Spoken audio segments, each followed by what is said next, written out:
First, a little background on the story of Esther. The king told all the royal workers at the king's gate to kneel and bow face down to Haman, who was one of the king's closest confidants. But Mordecai would not obey. When Haman himself saw that Mordecai didn't kneel or bow down to him, he became very angry. He decided to kill Mordecai and the people of Mordecai's race, the Jews. When Mordecai learned of the plans, he tore his clothes, dressed in mourning clothes, and put ashes on his head. Then he went out into the heart of the city and cried out loudly and bitterly. Esther, the king's wife, then sent Hattuk, one of the royal eunuchs, to go to Mordecai, her cousin, and find out what was going on and why he was acting this way. And now today's scripture from the book of Esther, chapter 4, verses 9 through 17. Hattuk came back and told Esther what Mordecai had said. In reply, Esther ordered Hattuk to tell Mordecai, "All of the king's officials and the people in his provinces know there is a single law in a case like this. Any man or woman who comes to the king in the inner courtyard without being called is put to death. Only the person to whom the king holds out his golden scepter may live. But in my case, I haven't been called to come to the king for the past 30 days. When they told Mordecai Esther's words, he had them respond to Esther. Don't think that for 1 minute, unlike all the other Jews, you'll come out of this alive. Simply because you're in the palace? In fact, if you don't speak up at this very important time, relief and rescue will appear for the Jews from another place, but you and your family will die. But who knows? Maybe it was for a moment like this that you came to be a part of the royal family." Esther sent back this word to Mordecai. "Go and gather all the Jews who are in Susa and tell them to give up eating to help me be brave. They aren't to eat or drink anything for 3 days, and I myself will do the same, along with my female servants. Then, even though it is against the law, I will go to the king, and if I am to die, then die I will." So Mordecai left where he was and did exactly what Esther had ordered him. The word of God for the people of God. Thanks be to God.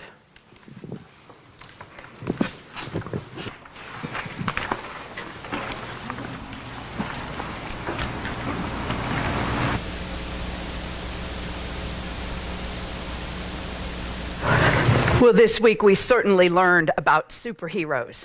We learned about David, who was the runt of the litter, who was nonetheless chosen to be the king. We learned about Abigail, pretty unknown person who was married to a fool, quite literally, that's what his name meant. But when she saw an opportunity, she did good. She saw the opportunity and she went after it, embodying quite a bit of the hero's pledge that we worked with. We learned about Jesus and what he taught and things like the Beatitudes, and folks who live by the Beatitudes don't seem to be your ordinary superheroes. And then there was Peter, such an unlikely fellow for Jesus to choose as the foundation of the church. Didn't have any of the qualifications you would look for, and yet on Pentecost, when he was open and filled with God's power, oh, it did amazing things. And there are so many other superheroes. And often they are the unlikeliest, most unexpected people that God chooses. Esther is one of those. We know the familiar story and that marvelous language, perhaps for such a time as this you were chosen. But the story doesn't start there. It actually starts around a banquet table. I haven't counted, but I suspect that in this small book, there is more per capita feasting than just about anywhere else except maybe the Gospel of Luke. But it is all the time gathering for a feast.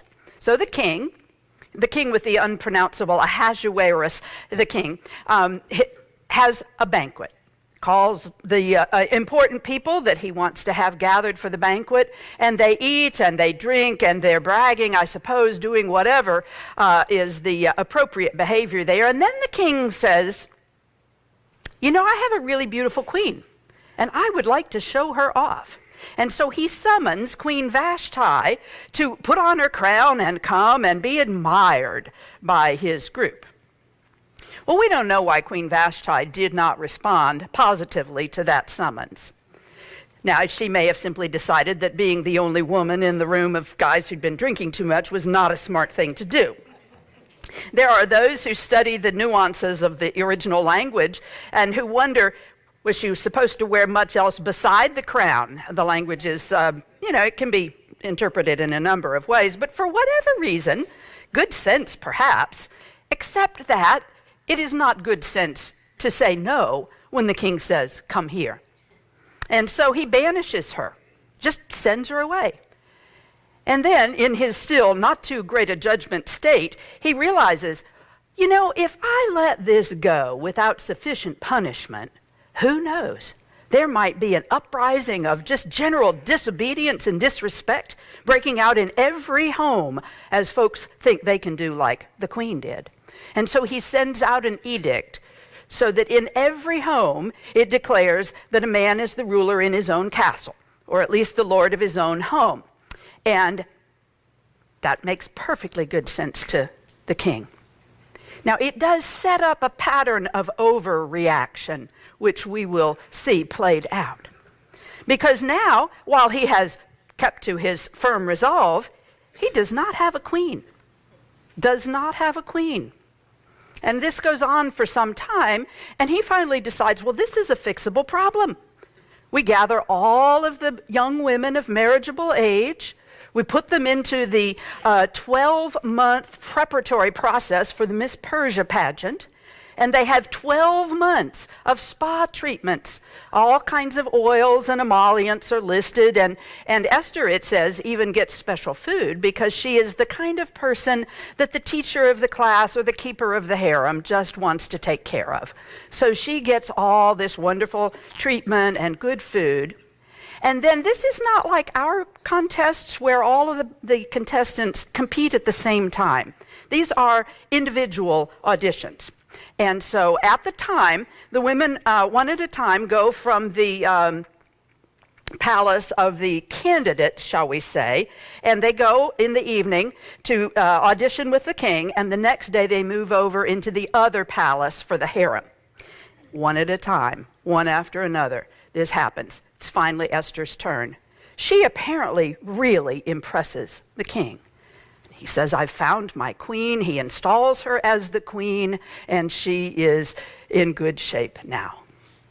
Now, Esther was an orphan who was taken in to be cared for by Mordecai, who was probably a cousin. It says that she was the daughter of his uncle, which I think makes her a cousin. Anyway, he is a kind, responsible relative who takes her in. And he has raised her. They are fond of each other, they respect each other, and he's concerned for her well-being. So every day, he goes and paces alongside the women's palace to hear what news he can. And even after she becomes queen, he's still sitting at the gate, that was sort of the village green, as it were, and finding out how she's doing. Well, while he is hanging out by the gate one time, he hears of a plot to assassinate the king. So he tells Esther, he has the route to the king's ear. Esther tells the king, giving Mordecai credit. The king sends his soldiers to go find the plotters, and they do, and they kill them, that being the sort of ordinary punishment, it seems. There's no in-between sort of probationary or community service hours. They get killed. And all of this is written down in the royal records so that it is there that Mordecai discovered this and that the plot was eliminated. Now, next comes the bad guy.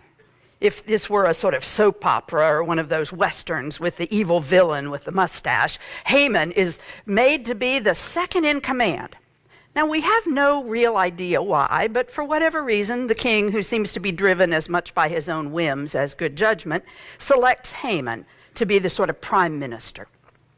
And Haman is then supposed to be respected and honored, bowed to as one would bow to the king. Well, Mordecai didn't do this. Now, oral tradition says it's because he would bow to no one other than God, but he did not make a public display of his reasoning. He simply didn't bow to Haman. Well, this did not endear him to Haman. Haman was furious. Why don't you bow? Oh, you're a Jew. So he decides he's going to get rid of Haman, or of Mordecai. Well, and even beyond that, just in case, he'll get rid of everybody who's like Mordecai. Again, a bit of an overreaction, but he wants to plot to kill all the Jews. So he goes into the king the next day. After casting lots to find the best day in order to do this extermination of the pests of the kingdom as he sees it, he goes to the king, but he phrases it sort of hypothetically. You know, there is this group of people, and they have their own rules, and they don't obey your laws, and they're going to cause an uprising, and we need to get rid of them. And the king says, okay, you handle it. Besides which, Haman had offered to pay 10,000 silver pieces into the royal treasury. So the king says, okay, and takes off his royal ring so that Haman has the authority needed, and he decides how to handle it. So he gathers the scribes together so that each of them can take down the edict in a particular language, and they send it out, all the roads and the runners, to the varying parts of the kingdom, and announce that on that particular day, those who are authorized by the king can exterminate all of the Jews and take their property. Well, needless to say, that was awful news. And all over the kingdom was a sense of, what will we do? This is terrible. And in the city, it was the same. And Mordecai then put on clothing appropriate for mourning, and he tore his clothing. Sackcloth and ashes is how we generally say it. And then he went to try and get Esther's attention. Well, you're not allowed to go into the palace dressed like that. She sends him an alternate set of clothes, but he's not going to put on ordinary clothes in what are really awful times. So instead, they send messages because she's in the palace, he's outside the palace, so a trusted courier goes back and forth, and that brings us to today's passage. Mordecai tells the courier all of the plot, including the price that has been paid, the damage and death that will result from it, and sends the message back to Esther to go and talk to the king. Well, Esther tells the messenger, I can't do that. Everybody knows there's a law against that. If you go unsummoned to the king, you're liable to die. And besides, I don't think my stock is very high right now. He has not called for me in at least 30 days. So she is nervous about it. She sends the messenger back to Mordecai, who tells the messenger, you go tell her you're not so special. You'll die too.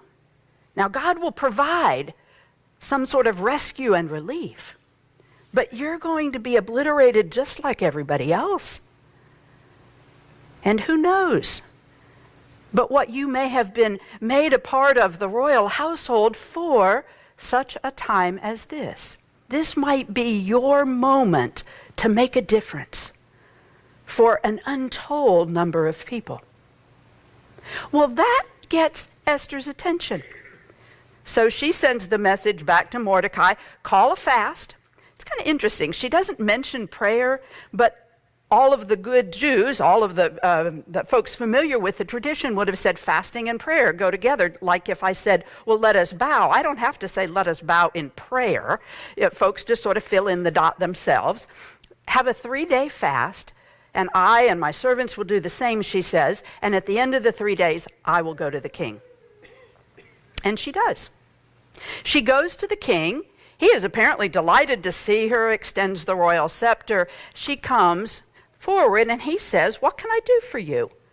Ask anything you want, and I'll do it, up to the value of half the kingdom. Now, my own experience is it's never a good idea to say, yes, I'll do whatever you ask. I always love it when people come and say, now promise me this. Well, I don't want to promise until I know what the ask is. Well, she asks for something very small. Come to a banquet. You and Haman come for dinner mid-afternoon dinner, apparently, early enough in the day that there's still a bunch of day left, but come for dinner today. She's been planning this, has it prepared. They come for dinner. They eat, they drink. The king says, now, tell me again, what is it you want? She says, come to dinner tomorrow, and I'll tell you then. So it ends on a happy note. The king goes back to the palace. Haman goes home. He's bragging to his family and friends and neighbors. Look at how much I have achieved, and look at how much I have received, and look at my family. You know, it's not like the family is the family he's bragging about, but he just goes on, and then he says, but you know what? That is all worthless because I have to look at Mordecai all the time, and it just bugs me.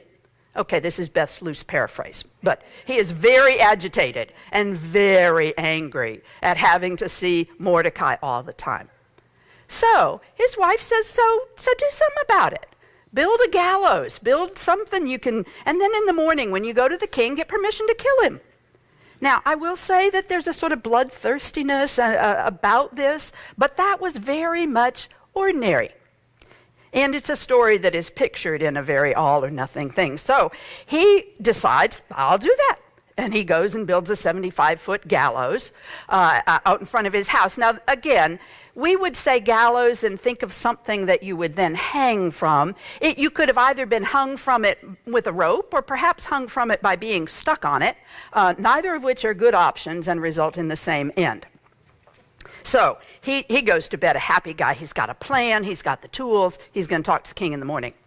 The king, however, doesn't sleep a wink.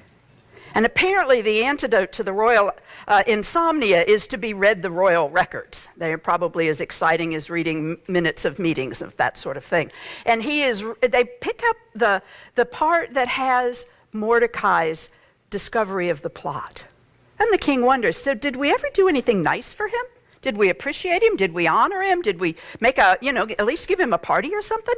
And discovers no. Now, Mordecai didn't expect it. He did the right thing. And so the king says, well, we'll do something about that tomorrow. In the morning, Haman comes in. He's all ready to ask permission so that he can do what he wants to Mordecai. The king comes in, and he's got a different thing in mind for Mordecai.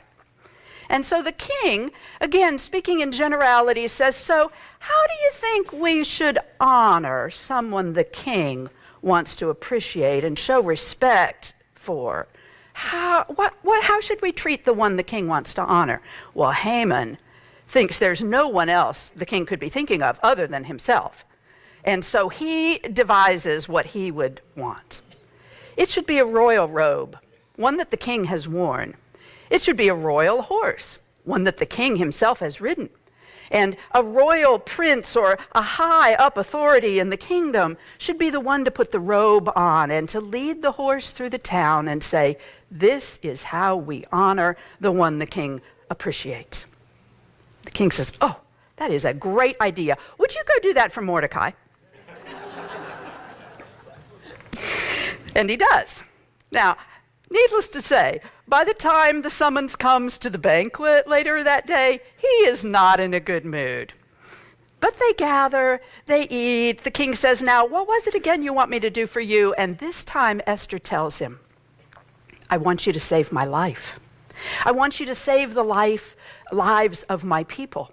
Because there is one who has plotted against us and arranged for us to die and paid money for us to die. Well, who would do that, the king says. And at this point, I expect that Haman is trying to be as invisible as possible. Because Esther says, it's Haman. Well, the king is furious. He stomps out into the garden, going to go cool down for a little bit. Haman figures he'd better get in good with the queen, if possible at this point, and begins to beg and plead for his life. And as the king comes back in the room, somehow or another he stumbles, and it looks like he has fallen upon the queen. And the king comes in and says, it's not enough you want to kill her, you have to assault her too? Read it. That is very much the king's impression. And he decides, when someone says, well, He's got a 75-foot gallows out in front of his own home. And Mordecai discovers that when you plot evil against others, it's very likely to circle around and become what you also experience. The story goes on because they have to undo that edict. They have to figure out a way to allow the Jews to save their life. You can't undo a law once the king has made it, but you can pass another law that kind of counterbalances it.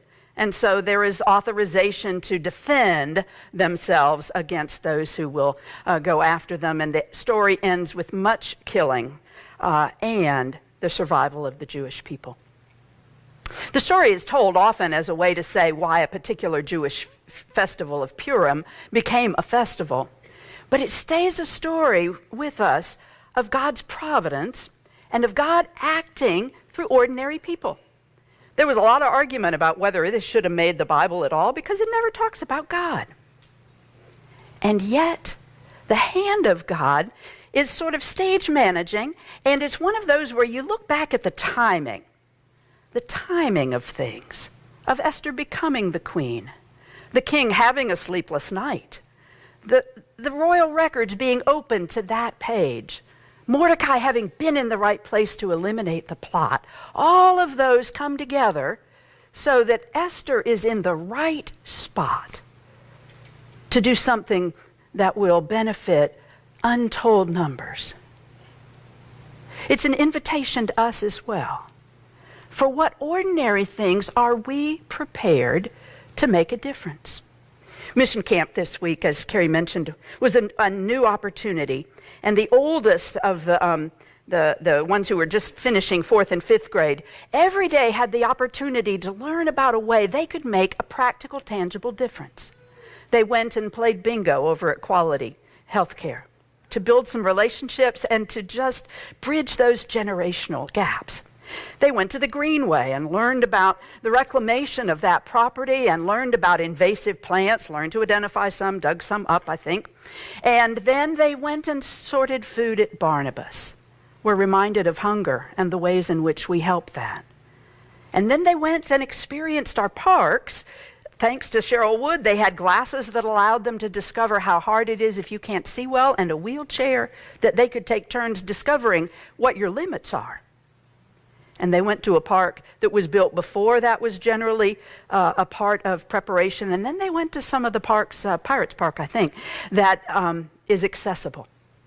So they learned something each day that they could do. I think very often God's call to each of us comes somewhere where our deep hunger, our preparation, Frederick Buechner says, a call is where our deep hunger and the world's deep need meet. Where our deep hunger, what is it that we are most passionate about, the thing that we can't not do something about? And how does that overlap with a deep need in the world? We can find God in the overlap of that. When you're in a particular place and something needs doing, and you look around and realize, oh, of all the people here, I am the one most qualified or most willing and equipped to do that. God works in ordinary people.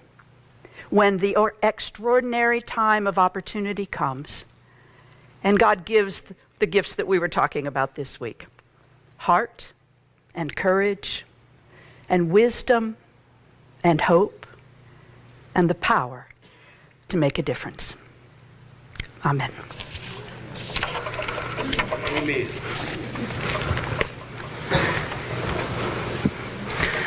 At this point in our service, it's our turn to respond. And in this